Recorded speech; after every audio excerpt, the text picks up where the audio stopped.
Good afternoon, everyone. How you doing? As you can see, we are by my 2001 Ram 3500, and today decided I want to go ahead and install a bed cover. So let me go ahead and go through that.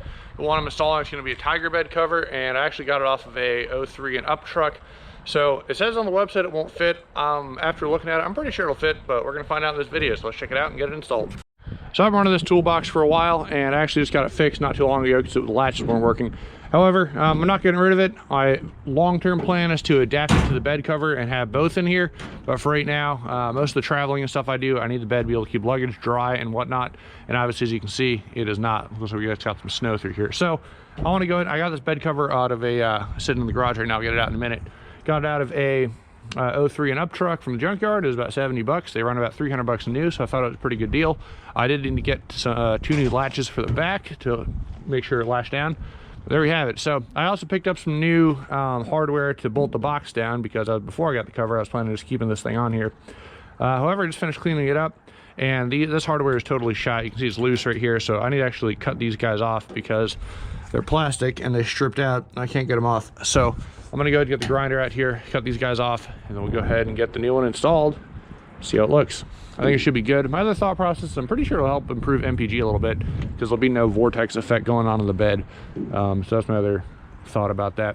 So without further ado, let's get at it. First thing I'm gonna do, cut these guys off and then take the toolbox out and go ahead and put it somewhere safe.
All right, so this is it. This is the Tyger cover, and pretty much we have 2 latch points right there that go to the back corner of the bed.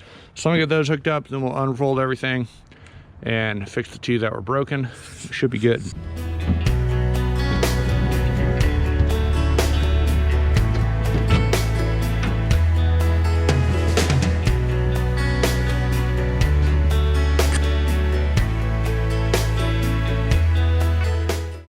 All right, so I went ahead and just loosely got it on there because I want to go ahead and fold this thing out and see how it fits.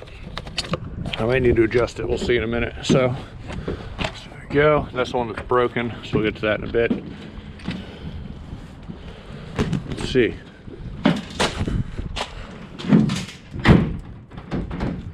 All right, that's pretty much exactly where I want it. See if it's straight. No, definitely not. A little crooked. This side's not too bad. So you can pull it this way just a hair. We're looking.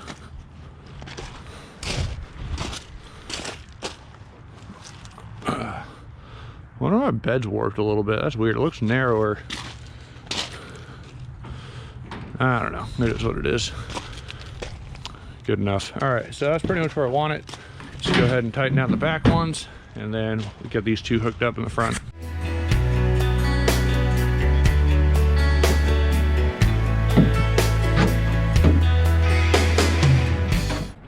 All right, so where it's broken, this obviously doesn't mean anything, but is this latch mechanism right here. So this side is actually also not set up correct when we're looking at this. This hole is supposed to be in there from my understanding. So we're gonna go ahead and undo this guy, and then let me show the new ones. All right, so these are the new ones. Came out of this kit, it's like 20 bucks on Amazon. So looks like it comes with 2 rear latches, which are these guys. It's kind of the same as just put on. Don't need these.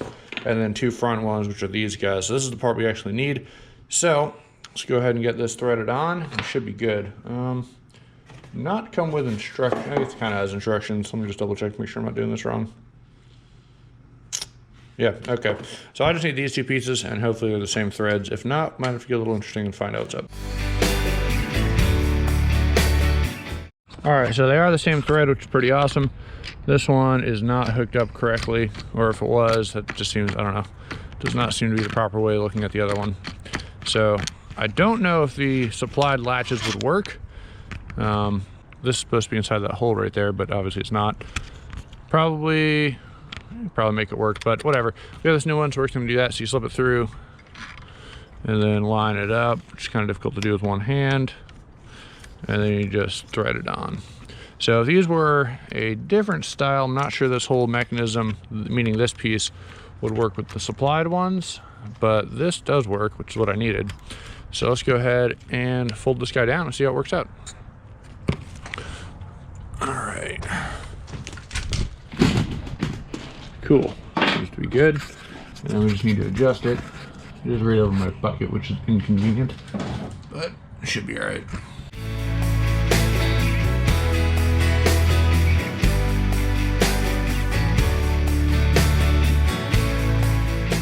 All right, so getting lashed down. I'm just now noticing that there's 3 options right here. So looks like I'm gonna need to go back and move those holes to the outside, which I'll do at a later date. I don't really care right now, it's still holding it down. But ideally you'd want them right here. This way it's a straight up and down pull, not quite at an angle, but should be good to go. So pretty happy with that. Let's go ahead and call it a day, shut this thing up. All right, so in the presence, or in the mindset of no time like the present, went ahead and just adjusted. These are kind of cool, so this snaps into place, and it's just a little bolt right there, and a Phillips head on this side, and I went ahead and adjusted that to the right side. So I'm gonna go to flip the rest of the way back and do those 2 back ones. Obviously, do this at the beginning, but yeah, right there, so I can see it already. So I'm gonna go ahead and adjust those to help everything out. All right, so I end up using the other 2 twist things from this kit, because the nut, instead of being at the very top, was at the bottom, and I need a little bit more notching or clearance to be able to get this thing snug down all the way. But here we have it. So it'll dry out, I'm not too worried about that. And then I'll figure out maybe a different solution instead of 5-gallon buckets to hold the extra stuff back here for now. But the main thing is I needed this bed to stay dry, because when I put stuff back here, I don't want it getting wet, mainly luggage and whatnot on road trips. But there we have it. Definitely still have some gap, but I think that's more due to my crappy old truck than it is to do with the actual liner. So I might get something a little bit extra thicker to go back here at some point. But all in all, it was pretty good. Definitely needs a little bit of wash, but whole truck needs a wash at this point because it's very dirty in general. But there you have it. If anyone knows how to bend the bed back that way, let me know, because someone beat the crap out of this thing before I got it. But there we have it. Other than that, the truck's doing pretty good.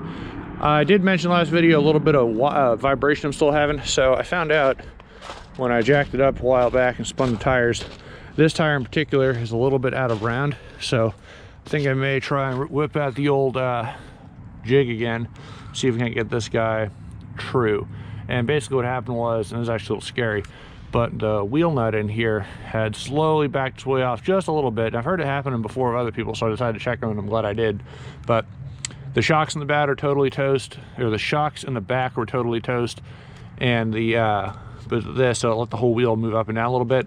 And I suspect my early vibration when I first put these things on was letting this wheel wobble too much, and it was creating a low spot somewhere. So I'm not going to blame a Toro for that one. I'm pretty sure it's my bad. And if it's not my bad, then, well, maybe get higher quality tires. I don't have to tell you. But for the most part, these things have been good. So eventually I'm going to go ahead and do that. And other than that, though, it's pretty solid. See, crappy weather, but snow's melting. It just came down a little bit, nothing too crazy. They called for like 8-10 inches, and now it's not. All right, so does a 03 and up Dodge 8-foot bed cover fit from the Tyger? Yep, fits just fine. So I'm pretty happy with it. I think it looks pretty good. No issues, should keep everything nice and dry under there. Maybe improve fuel economy a little bit with everything here. I got about 17 now, which isn't terrible. I'd like to see if I can get maybe 18, that'd be kind of cool, but it is what it is. Not too worried about that.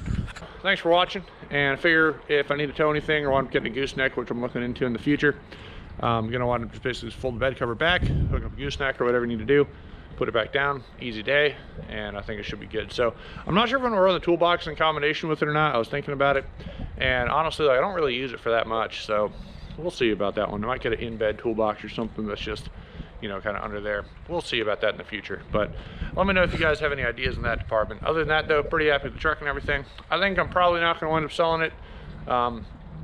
After looking around the market for a while, one, I'm not getting many takers, really any. I think the truck market's definitely going back down again.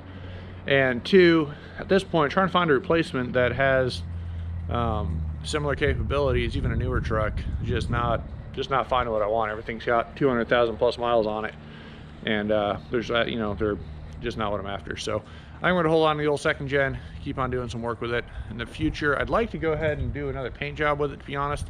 I think I might try my hand again using proper automotive paint instead of the spray paint method we did a couple years ago.